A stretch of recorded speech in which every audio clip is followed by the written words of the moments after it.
Oke teman-teman, kita akan membahas buku yang saya baca, itu Seven Habits by Stephen Covey.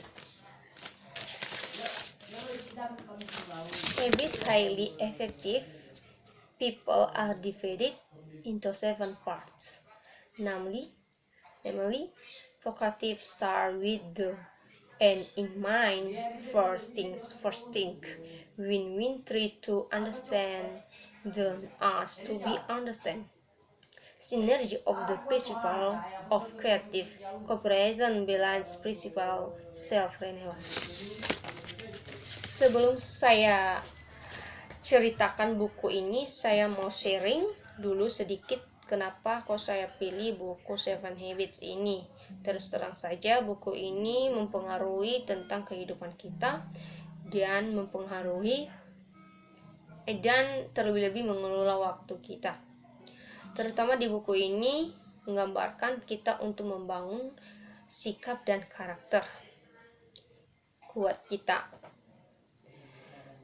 Buku Habits ini sesuai dengan judulnya, Seven Habits atau 7 kebiasaan ini. Di sini Stephen Covey bercerita apa kebiasaan yang membuat seseorang itu bisa dikatakan orang yang efektif, tidak hanya efektif, bahkan highly efektif.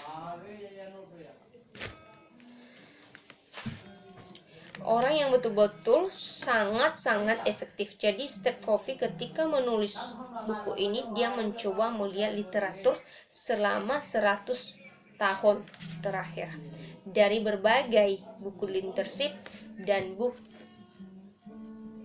yang bisa dia pelajari. Apa sih yang membuat orang-orang tertentu itu berbeda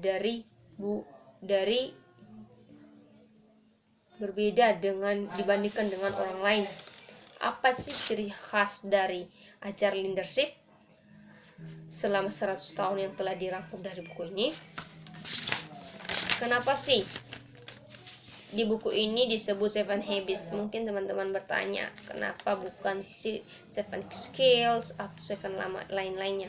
Karena di buku ini merangkum 3 urusan. Yang pertama, seseorang yang memiliki kebiasaan tertentu itu dia harus memiliki pengetahuan yang tentang hal tersebut, dia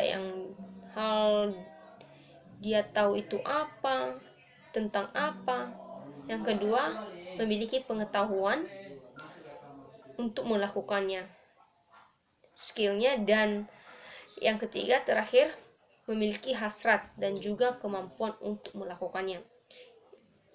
Ini seorang baru menjadi habits ketika dia melakukan sesuatu itu berulang-ulang, terus-menerus, secara konsisten, sehingga menjadi sebuah kebiasaan.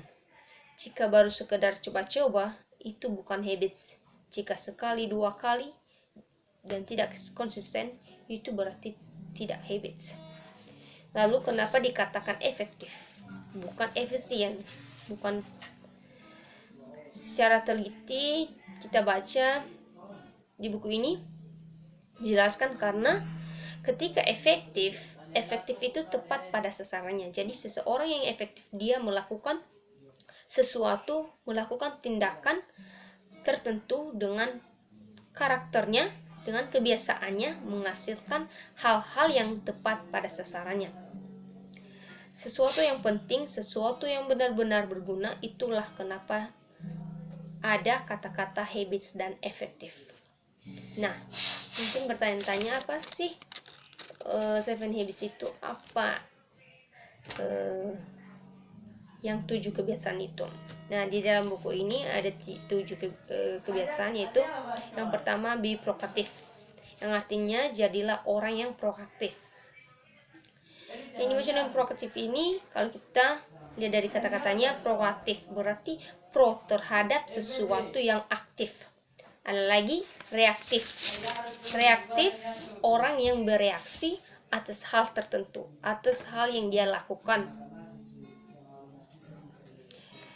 Proaktif ini artinya bahwa proaktif kebalikan atau lawan dari kata reaktif.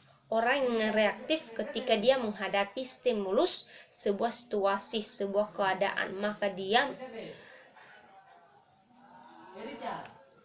merespon. Misalkan saya diganggu orang ya, saya merasa diganggu.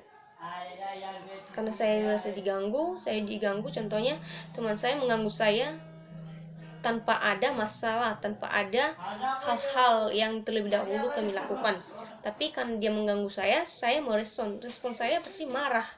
Saya marah, saya emosi dengan hal yang dia lakukan. Saya jalan ke suatu tempat, kena macet. Jadi contohnya ya, kalau di dalam kendaraan, jadi saya merasa kesal, tidak nyaman. Jadi itulah orang-orang yang reaktif. Ketika terjadi sebuah keadaan, kejadian, perlakuan orang terhadap dirinya, dia langsung bereaksi tanpa memikirkan dirinya, dia langsung tanpa memikirkan apa dampak dari reaksinya. Jadi menurut Stephen Covey itu bukanlah tindakan yang tepat. Lantas, apa tindakan yang tepat? Itu sepertinya proaktif. Apa itu proaktif? Ketika kita tadi mengalami sesuatu keadaan, kejadian, stimulus, baik itu yang menyenangkan ataupun yang tidak menyenangkan kita, maka kita secara sadar memikirkan, mempertimbangkan, dan kemudian memilih sikap ataupun tindakan yang ingin kita ambil. Itulah ciri orang yang proaktif. Jadi orang yang ketika memberikan respon tertentu itu bukan respon yang sekedar otomatis, tapi yang sudah dipertimbangkan sesuai dengan apa yang dia pahami, apa yang dia ingin dia lakukan. Nah, ketika kita memilih sesuatu dengan sebuah keyakinan, dengan sebuah pemahaman, maka kita akan bisa memilih sikap yang terbaik. Jadi orang yang proaktif adalah orang yang dalam hidupnya dia itu selalu berfokus pada apa yang bisa dia kelola. Nah, itu di sini dikatakan kita itu harus memikirkan terlebih dahulu sebelum bertindak. Apa yang jadi masalah kita itu harus berpikir dulu baru bertindak. Jangan kita udah diganggu kita langsung bereaksi. Itu namanya reaktif, bukan proaktif. Nah, kedua, habit yang kedua, begin with the end in mind. Artinya mulailah segala sesuatu dari hasil akhir. Di buku ini menekankan bahwa setiap kali melakukan sesuatu, mengerjakan sesuatu, jangan pernah lupa apa hasil akhir yang kita capai. Nah, supaya kita bisa melakukan sesuatu sesuai dengan tujuan inti yang kita capai, maka kita harus jujur pada diri sendiri.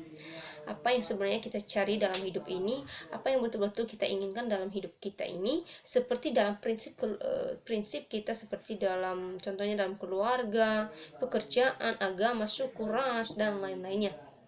Kita itu harus memiliki sifat atau sifat yang jujur. Nah, contohnya saya bekerja di rumah orang. Saya dicoba-cobai, diletakkan uang di atas meja. Nah, saya itu mengembalikannya. Karena saya mengembalikannya itu, saya diuji bahwa apakah saya ini mencuri atau tidak. Karena saya mau mengembalikan itu uang tersebut, dia itu percaya dan bisa menerima saya dalam bekerja di rumahnya. Jadi kalau kita itu ingin sukses, maka kita itu harus jujur melakukan apa yang harus kita lakukan. Yang nomor ketiga, habits yang ketiga, put first things first. Dahulukanlah yang pertama dalam buku ini. Dalam buku ini, dahulukan yang pertama dalam buku ini, yaitu kita harus selalu fokus pada apa yang menjadi prioritas kita. Di sini mengajarkan kita dalam mengelola waktu, apa yang kita lebih pentingkan. Contohnya waktu. Contohnya teman saya ini, contohnya dalam keluarga. Dalam keluarga ini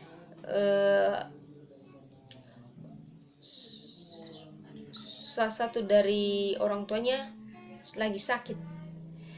Nah, anak ini mempunyai uang. Nah, karena dia mempunyai uang, dia ingin membeli sesuatu yang dia inginkan. Karena dia menginginkan hal tersebut, dia ingin membeli. Tapi karena ibunya lagi sakit, dia lebih mementingkan orang tuanya, karena orang tua itu malaikat, dan dia itu mementingkan karena ibunya sakit, agar ibunya bisa sembuh kembali, dia itu memberikan uang tersebut agar apa yang dia lakukan itu bisa membuat orang tuanya itu bahagia dan bisa menyembuhkan penyakit orang tuanya. Itulah yang disebut dengan but first thing first, dahulukanlah yang pertama.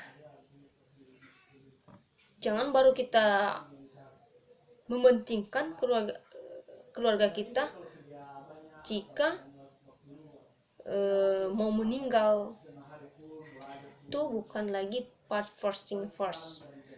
Nah, yang keempat, habits yang keempat, think win-win, berpikir menang-menang, yang artinya kerangka pikiran dan perasaan yang terus-menerus mencari keuntungan bersama dalam semua bentuk interaksi manusia.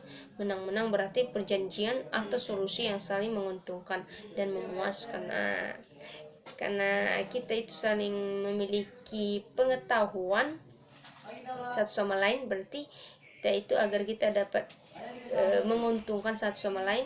Contohnya teman saya pintar memasak dan saya itu bisa membuat bumbu-bumbu masakan. Jadi kami itu menggabungkan apa yang kami tahu. Jadi karena kami saling memiliki kelebihan, jadi kami itu menggabungkan, dan karena memiliki kelebihan tadi, jadi kami saling menguntungkan. Dia memiliki keuntungan karena saya memiliki kelebihan, dan aku juga beruntung karena saya itu memiliki keuntungan karena dia tahu bagaimana cara memasak. Ya, itu. Yang kelima, seek first to understand, then to be understand. Pahami orang lain dulu, baru mereka memahami Anda. Berusaha mengerti terlebih dahulu, baru secara empatik. Itu penting untuk kita memahami dan mempengaruhi orang lain. Yang artinya kita tuh harus memiliki rasa kedamaian. Kita itu harus memiliki sifat yang empati. Jangan memiliki sifat egoisme. Kita itu harus memahami orang, apakah dia itu, contohnya kita meminjam buku. Nah, teman kita yang lainnya juga ingin buku tersebut. Nah, karena dia ingin buku tersebut, kita itu harus berbagi sama rata. Besok saya yang baca dan besoknya kamu yang baca, kayak gitu. Kita itu harus memahami satu sama lain agar kita itu tidak memiliki rasa keegoisan. Rasa keegoisan itu tidak bagus. Yang nomor 6, sinergi. Lakukan sinergi dengan orang lain. Sinergi dengan orang lain menggabungkan hal-hal positif untuk kebaikan bersama. Itu memiliki sinergi, rasa memiliki kekuatan dalam hal ini. Kita itu jika kita memiliki kekuatan satu sama lain, pasti kita itu menyatukan apa yang bisa apa yang Anda miliki, kemampuan yang Anda miliki. Kita itu harus menggabungkan agar apa yang kekuatan tersebut bisa berguna nantinya. Yang ketujuh, habits. Serpent bersau asalah gergaji. Sepertinya kita dari kecil kita nggak bisa membaca karena orang tua kita atau guru kita mengasah kita, memberi kita di sekolah. Nah, guru kita itu mengasah kita agar kita bisa membaca, mengasah tingkah laku kita, karakter kita. Mungkin itu aja yang saya sampaikan. Terima kasih.